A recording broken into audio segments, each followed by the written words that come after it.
Essentially, today we are looking at how YouTube has been changing. I'm sure all of you have noticed that YouTube has now, for some reason, included longer clips, specifically around the 10-minute margin. And we're still wondering how much money YouTube is making and how is YouTube going and blah, blah, blah. There has been a genuine, actual, no-joke scandal on YouTube for the past 3 weeks. I will report a little bit of that, and I've included some clips from some videos that I've been following. You're listening to the Hyperclock Show, because that's the kind of humor we have here. I'm Bogdan, and I'm excited about this next thing, because a lot of people that I've been chatting to recently approached me and said, Bogdan, why do you not have so many subscribers on your YouTube channel, or why are you not getting as many views as you used to? Thing is, my content is getting better, because that's the general feedback I'm getting. So what's up with the number game? Where's all this sort of searchability gone, the finding of the videos? I have personally experienced a bit of a change. So I do a lot of sponsored content. I don't hide behind it. So I'm very open about it. I'll tell people this company has paid for me to go see that stuff and review it, and I do give a genuine, honest opinion. We've touched on this topic a couple of months ago when we were chatting about PewDiePie, and I'm going to be going back to the example of PewDiePie for these other big changes. YouTube is going through a huge censorship phase right now in an attempt to make the videoscape a lot more ad-friendly, and that implies that a lot of cyberbullying channels specifically will be taken down, which is a good thing. I mean, some people really cross the line. We have big people, I'm talking really, really big people with millions of subscribers.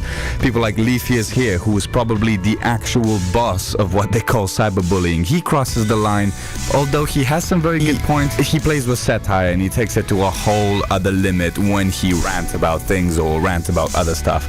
On the other hand, we have people like Drama Alert, who literally reports on the tweet of the day trying to create drama in the YouTube community, and many other people have experienced sort of a censorship. Videos that go too far or videos that pick on a very specific topic have been either taken down or demonetized, and in some cases some YouTubers have seen and received a strike on their channel. Now, if this doesn't really mean much to you, I'll tell you what a strike is. A strike means you have 2 more strikes until they can literally demonetize you forever. So if you have a business running a YouTube channel, that's the point where you really think about your content, like what's going on, how can I fix this, or how can I change my content. I am very happy that YouTube is finally taking a stand against cyberbullying after other YouTubers have spoken out about it.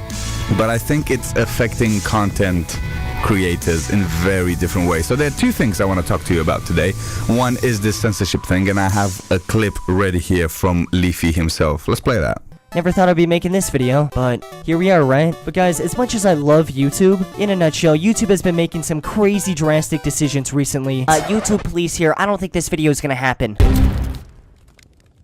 But there's been so much happening recently with YouTube, involving several YouTubers getting falsely banned, having their videos removed, and of course, last but not least, plenty of rumors going around that more YouTubers are going to be getting banned as well. So there's a lot of details with this whole thing. But in a nutshell, the whole thing starts about 3 weeks ago, when YouTube ends up adding a few extra guidelines or rules to the terms of service of YouTube. The first is the massive change that may shake up YouTube as we know it right now. YouTube has updated their terms of service to combat harassment and cyberbullying. Now, the lines being added weren't really anything new, and they were basically just saying don't harass people, which ironically enough was already a part of the rules. Smaller YouTubers that uploaded videos, it was either A, parody of a bigger YouTuber, or B, was just giving their opinion on something that wasn't really that popular. But to sum it up, all these YouTubers had their videos completely removed, and in a lot of cases their channel got striked as well. I have never felt more helpless, more just completely abused in my life. YouTube is still a new platform, and everyone is still trying to figure out what it ultimately is.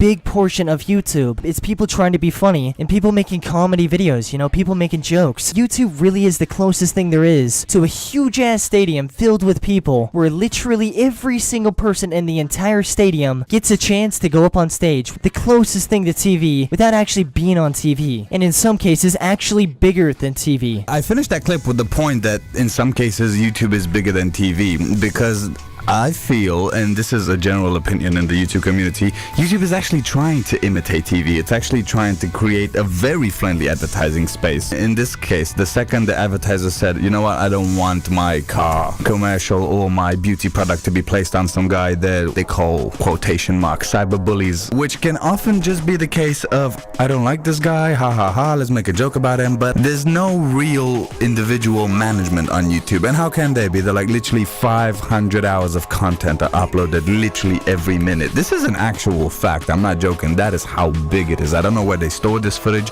whether they store it on outer space, but I think they're now at a point where they said, you know what, there's too much of this rubbish. We need to get rid of some of it.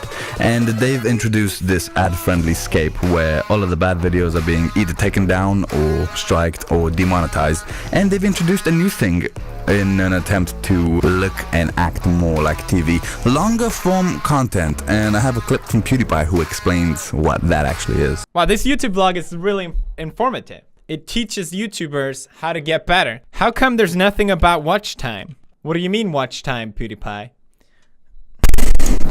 So for those of you who don't know, watch time is YouTube's new little baby. You gotta have people watching your video for as long as possible. You get more promotion, which means more views, better ads, which means more money.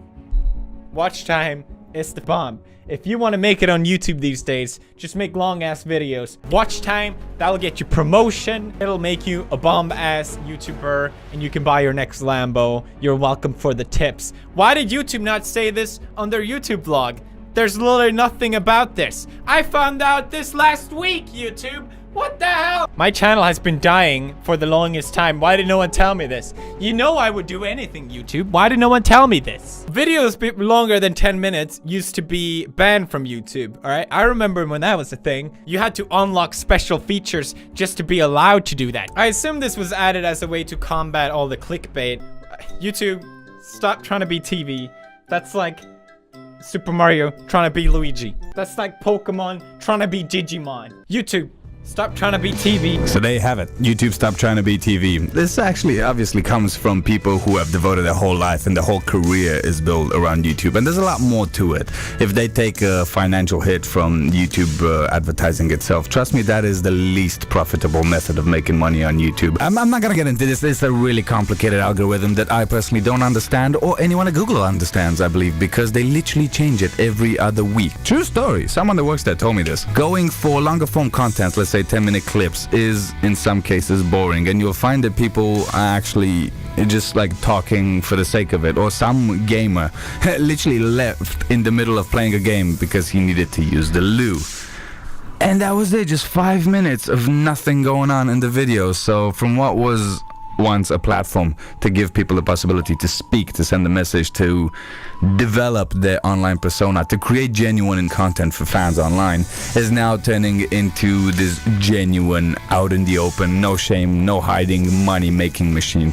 Which, I don't know, there's nothing wrong with it particularly. I mean, YouTube was open in 2005 with the grand scope of making money, and it started doing so in 2006, but I think it has a responsibility to its users, to its audiences, to its creators, and it should really stop pushing for profits that much and take a step back and like really look at the entertainment tools that YouTubers have, because those are not working, and you can't create good content when you are not being helped.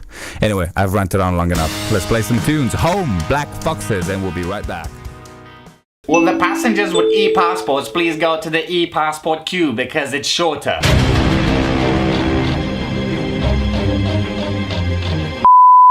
So you go for that queue for like 20 minutes and you try to scan your passport so it will let you through. 20 times trying, it still won't let you in. Ask for help, sir, excuse me. Sorry, I'm sorry, there's literally nothing I can do. I don't know what to do, man, I don't know. You just gotta keep trying. I'm just here to guide the queue. Finally get past that and you're out of there. You take the bus to take you to the car park so you can get in your car and you can drive on home. No.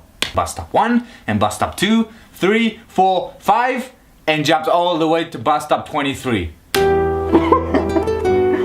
Why? He literally went all the way around so he can start with number 23 and eventually he gets back to number 6. Finally you're in the car, seatbelt 2's off, go to the gate, put the ticket in, Call for assistance. Excuse me, the ticket is not working, my friend. Oh, I'm sorry, what registration does your car have? BFXN05. I'm sorry, was that a D and a F for you? Okay, you can pass through, thank you. What is it with transport this year? But after all the weird things that have been going on with flights and airplanes and stuff recently, plane tickets are not going down, they're going up. Like, they went up from £200 to about 450.